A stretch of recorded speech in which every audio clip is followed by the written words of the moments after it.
Ikaze ku Ntayoberana Presents. Nitwa Mupenzi Intayoberana, umusare mwiza ugiye kubashyira mu nyanja y'ibanga rikomeye cyane kurusha yo muzi yose mwigeze kumva. Ese wigeze wibaza niba hari akaboko k'iburyo kayobora isi mu mwijima? Ese amateka tuzi niyo y'ukuri cyangwa hari abandi bayandika mu ibanga mu cyumba gifunze? Uyu munsi tugiye kwinjira mu isi y'umuryango uvugwa cyane ariko uteye ubwoba mu mibereho ya muntu, Illuminati. Kuva mu binyejana byashize kugeza uyu munsi, binyuze mu bimenyetso, imbaraga n'amafaranga, Illuminati yavuzweho byinshi. Ariko se ni iki cy'ukuri? Munyemerere mbajye imbere tubumbure paje yari yarazinzwe ndetse dufungure n'amaso yari yarahumye. Uyu ni Mupenzi Intayoberana, umusare wanyu, umusare ubakunda cyane. Tugushimire wowe ukomeje kudukurikira kandi ukomeje kudutera ingabo mu bitugu, ukora subscribe kuri uyu muyoboro mugari w'Intayoberana Presents. Imana y'amahoro iguha umugisha. Reka twinjire mu mateka y'uyu muryango n'inkomoko yayo by'ukuri. Aho uyu muryango wa Illuminati bisobanura bamurikiwe, ntabwo ari umugani. Uyu muryango wabayeho mu buryo bwemewe n'amategeko, bwemewe kandi mu buryo bw'amateka.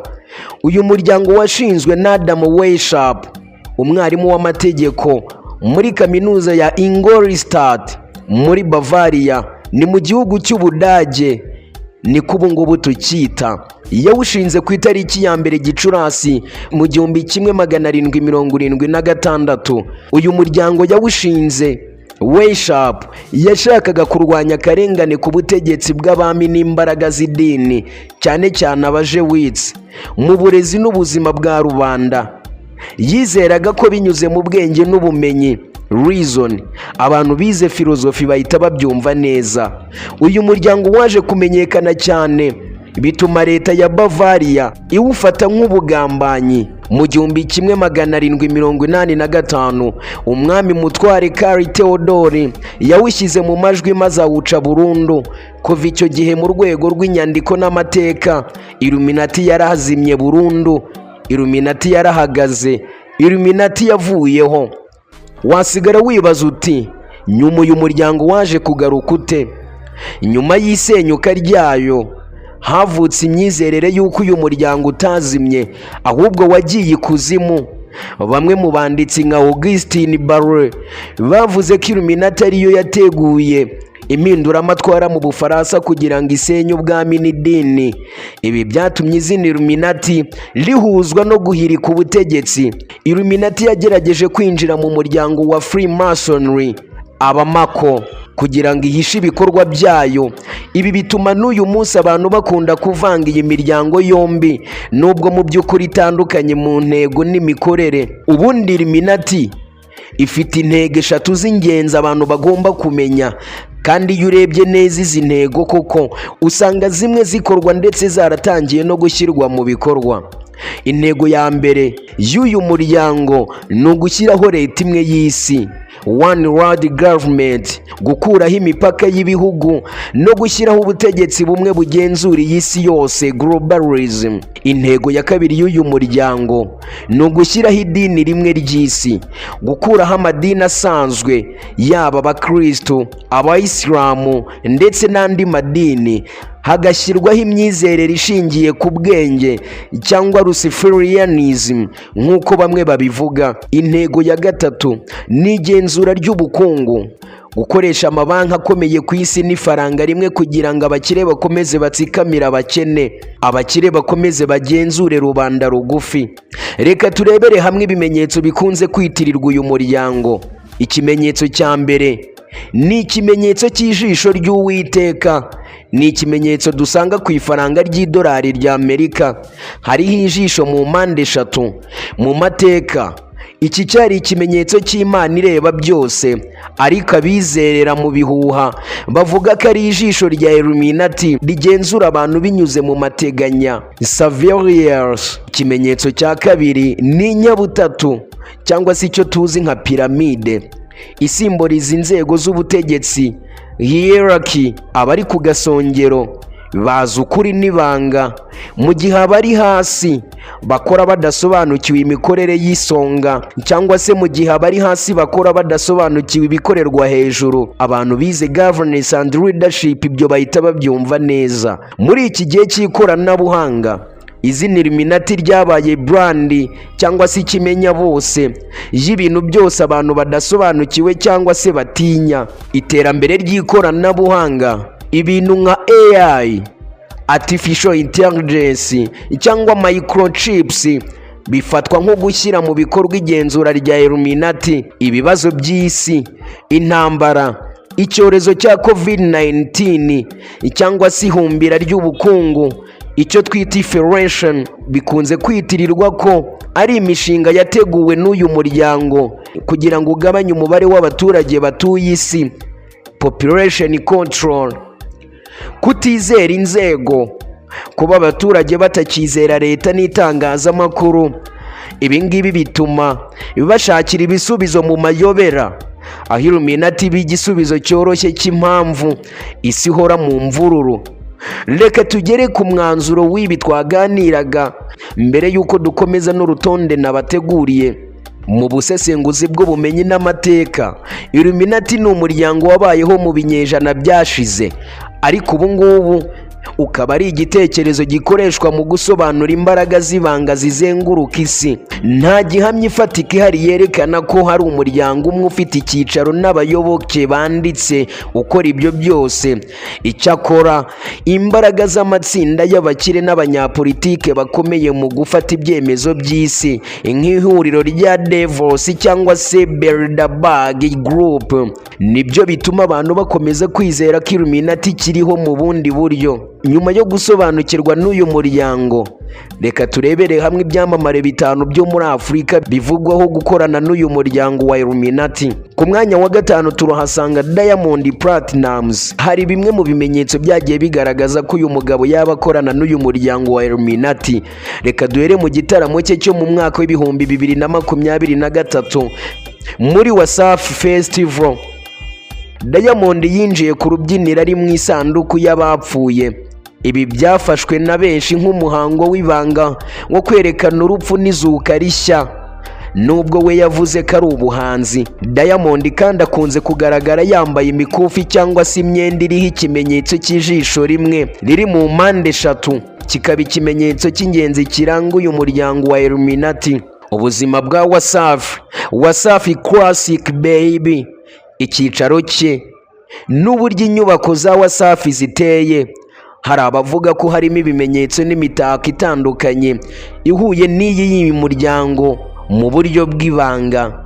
Gukorana n'abahanzi b'abanyamerika bakomeye, ng'inzozi z'uyu muhanzi zari gukorana na bamwe mu bahanzi bo muri Leta Zunze Ubumwe za Amerika nka Rick Ross, Neo ndetse na Snoop Dogg, nabo bakekwaho gukorana n'uyu muryango. Ibyo byatumye abantu bavuga ko yagombaga kwinjira muri uyu muryango wa Illuminati kugira ngo akorane n'abo bagabo ndetse anabagereho mu buryo bworoshye. Diamond kandi afite tattoo zitandukanye ku mubiri we, zimwe muri zo abantu bakaba bazisobanura nk'imigenzo cyangwa se ibimenyetso by'ikuzimu, ubukire bw'indengakamere, umuvuduko yagize mu gukira no kwagura amashami, kuba afite radiyo, televiziyo, beti ndetse n'ibindi. Ibyo bituma bamwe bavuga ko bidasobanutse ndetse bidashoboka ko umuntu usanzwe adafite imbaraga z'ibanga zimushyigikiye ibi yabigeraho mu buryo bworoshye. Ndetse n'amabara uyu mugabo akunda gukoresha amabara y'umutuku ndetse n'umukara mu buryo budasanzwe mu mashusho ye y'indirimbo akunda gukora. Amabara akenshi ahuzwa n'imihango y'amatsinda y'ibanga. Mu mafoto menshi Diamond Platnumz akora ibimenyetso by'intoki nk'ihembe cyangwa impande 3. Ibi bigafatwa nka kode z'abanyamuryango ba Illuminati. Indirimbo ze zimwe na zimwe zirimo amashusho arimo buji, imitako iteye ubwoba cyangwa ibintu bisa n'ibitambo. Ibyo abafana bemeza ko ari ubutumwa bwihishe abagenda yoherereza bo muri uyu muryango wa Illuminati. Guhindura izina, kwiyita Simba igisimba cy'intare tuzi gikomeye cyane, no gukoresha cyane amashusho y'intare bifatwa na bimwe mu bimenyetso ndetse n'imbaraga ubutegetsi bw'agatsiko k'abantu bake bagenzura abandi.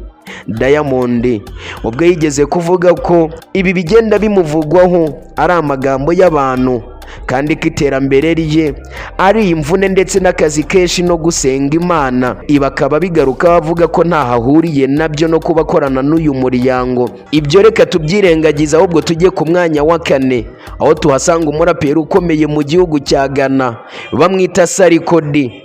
Ibivugwa kuri Sarko D, umuraperi ukomeye mu gihugu cya Ghana n'umuryango wa Illuminati, ibi byatangiye kera cyane ubwo yari amaze kuba icyamamare ku rwego rwa Afurika n'isi. Uyu muhanzi nyuma yo gukora indirimbo yise Illuminati mu mwaka w'ibihumbi 2013, iyi niyo mpamvu ikomeye yabaye imbarutso yo kwemeza ko uyu mugabo yaba akorana n'umuryango wa Illuminati. Nubwo yayikoze asa n'ubacyaha, amashusho ari muri iyi ndirimbo agenda agaragaza ibimenyetso byose by'uyu muryango, yaba mpande eshatu, ijisho, imyambaro y'umukara n'umutuku. Ibi bituma abantu bavuga ko yerekanye ko abarizwa muri uyu muryango. Uyu mugabo akunze kandi gukoresha ibimenyetso by'intoki, triangle cyangwa piramide mu bitaramo bye n'amafoto. Sarko dakunze kugaragaza ibimenyetso bya mpande eshatu akoresheje intoki ze, bakaba babigereranya n'ikimenyetso cy'isonga cy'ubutegetsi bwa Illuminati. Uburyo yihariye isoko ryagana imyaka n'imyaniko, ntiyigeze amanuka. Ibi byatumye bamwe bavuga ko hari imbaraga z'ibanga zimugize umwami w'injyana ya rap muri icyo gihugu cya Ghana. Uyu muhanzi kandi yagiye akorana n'abahanzi bakomeye, yaba bo muri Amerika ndetse no muri Afurika y'Uburasirazuba, mu bihugu by'i Burayi ndetse n'ahandi. Uyu muhanzi kandi Sarko dakunze kwambara imyenda iriho ibishushanyo by'amayobera cyangwa se agashyira mu mashusho y'ibikoresho nk'intebe z'abami n'ibishushanyo by'inyamaswa bifatwa nk'ibimenyetso by'ububasha. Hari amafoto ye menshi yagiye agaragaza apfutse ijisho rimwe cyangwa se arihambiriye, ibizwi nka the eye of Horus, ikimenyetso gikoreshwa cyane n'abizerera mu bushitani cyangwa Illuminati. Sarko azwiho gutunga isaha n'imikufi bihenze cyane muri sosiyete ya Ghana.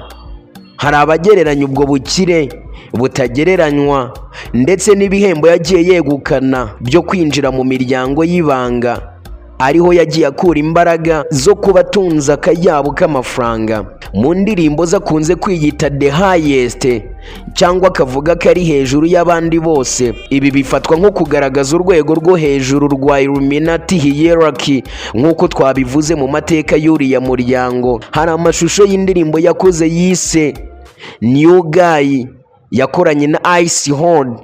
Muri iyi ndirimbo yakoranye n'uyu muraperi Ice Horde harimo ibintu byinshi by'amayobera, amashusho y'umwijima n'ibimenyetso abantu bahise bahuza n'imihango y'ibanga uyu muryango ukunda gukora. Sarko ntiyigeze ahagarika burundu gukoresha ibyo bimenyetso nubwo abishinjwa.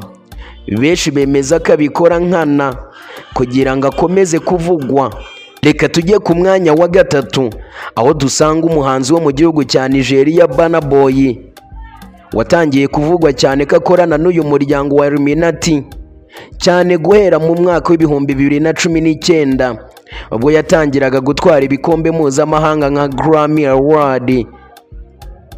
Dufite impamvu dushingiraho tuvuga ko uyu mugabo akorana n'uyu muryango wa Illuminati, aho mu bitaramo bye bikomeye nk'icyitwa Love Damini, Burna Boy akunze gukoresha imitako minini y'ibihanga by'inyamaswa bifatwa na bamwe nk'ibimenyetso by'imihango ya gishitani cyangwa se performance. Benshi bavuga ko kugira ngo umuhanzi w'umunyafurika atsindire Grammy Award agomba kuba yarashyize umukono ku masezerano n'agatsiko k'abantu bake bagenzura isi. Turavuga umuryango wa Illuminati. Uyu muhanzi yakoze indirimbo yise Last.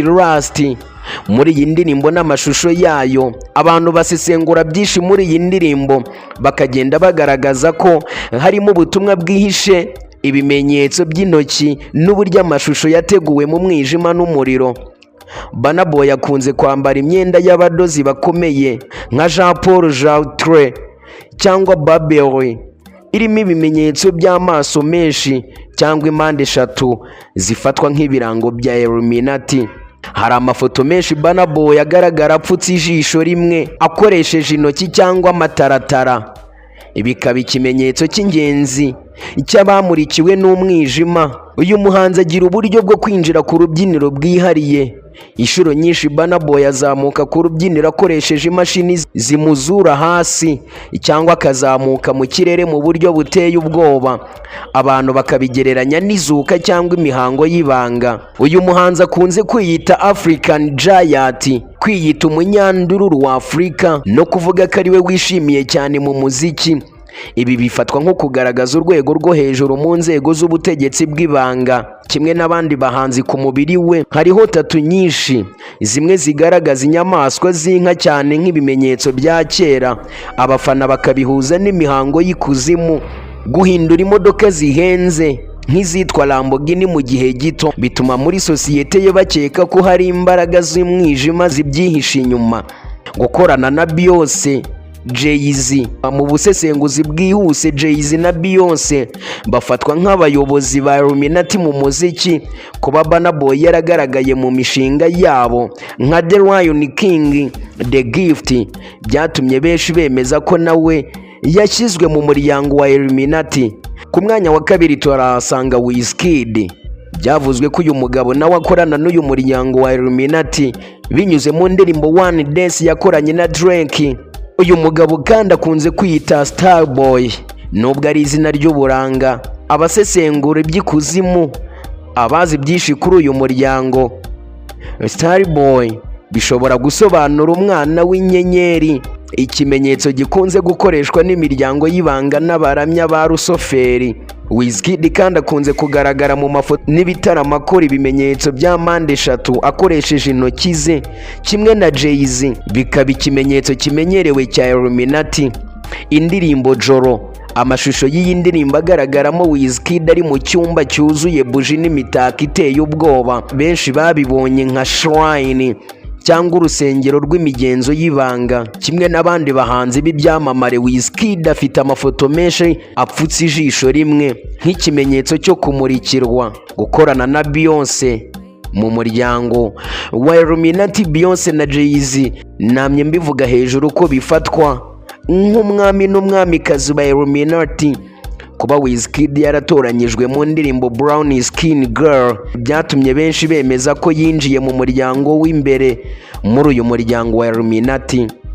Amashusho ya Come Closer yakoranye na Drake, muri aya mashusho harimo ibimenyetso byinshi by'ubuhanzi ariko bifite amabara n'ibishushanyo bivugwaho kuba bifite ubutumwa bwihishe ku migenzo y'ikuzimu. Reka twihute tujye ku mwanya wa mbere. Turahasanga umuhanzi Davido. Izina rye benshi bamumenyeho ni Davido The Baddest Obo Original Beta Boy. Davido akunze kugaragara mu mafoto akora ikimenyetso cy'intoki, aho urutoki rw'igikumwe n'izina bikora uruziga OK sign, bamwe basoma nk'imibare 3 ya 6 6 6 6 ihujwe n'ubushitani. Uyu mugabo ni umuherwe pe, ni umubillionnaire. Sati Billion Gang, izina rya Sati Billion ryatumye abantu benshi bavuga ko ubukire butandukanye n'ubw'abandi bahanzi bose bo muri Afurika, bityo ko bwaba bukomoka mu masezerano y'ibanga. Indirimbo If, muri iyi ndirimbo harimo amashusho agaragaramo imitako y'amaso n'ibimenyetso by'amayobera abantu bahuje n'imihango yo kumurikirwa. Skull and Bones. Davido akunze kwambara imyenda t-shirt iriho ibihanga n'amagufa by'abantu, ikimenyetso cy'umuryango w'ibanga uzwi nka Skull and Bones ufitanye isano na Illuminati. Indirimbo Fans My yakoranye na Meek Mill. Amashusho y'iyi ndirimbo yarimo ibintu byasaga n'ibiyobyabwenge n'intwaro, ariko abasesengura ibihuha bavuga ko harimo n'ubutumwa bwihishe bw'imigenzo y'agatsiko k'abakire. Gukorana n'abahanzi bakomeye bo muri Amerika. Inshuro nyinshi uyu muhanzi Davido yakunze gukorana n'abahanzi b'abanyamerika nka Chris Brown, Carvo. Abantu bemeza ko aribwo buryo akoresha kugira ngo akomeze kuzamuka mu nzego z'isi. Uburyo Davido afatwa nk'umuntu ufite ijambo haba mu muziki no muri politike muri Nigeria bituma bakeka ko hari imbaraga z'ibanga zimuri inyuma. Imyitwarire agaragaza mu bitaramo, hari igihe Davido akoresha imiriro n'imyotsi myinshi mu bitaramo bye, abantu bakavuga ko bisa n'imihango yo gusenga imbaraga z'umwijima. Yemwe ni byinshi twavuga, ni benshi twavuga, ariko aba nibo b'ingenzi twari twaguteguriye kuri uyu munsi. Nitwa Mupenzi Nayoberana, umusare mwiza. Uyu ni umuyoboro tunyuzaho ibiganiro bigiye bitandukanye. Intayoberana Presents, tubashishikariza gukora subscribe, gusharinga, kuduha comment, mukatubwira icyo twabakorera.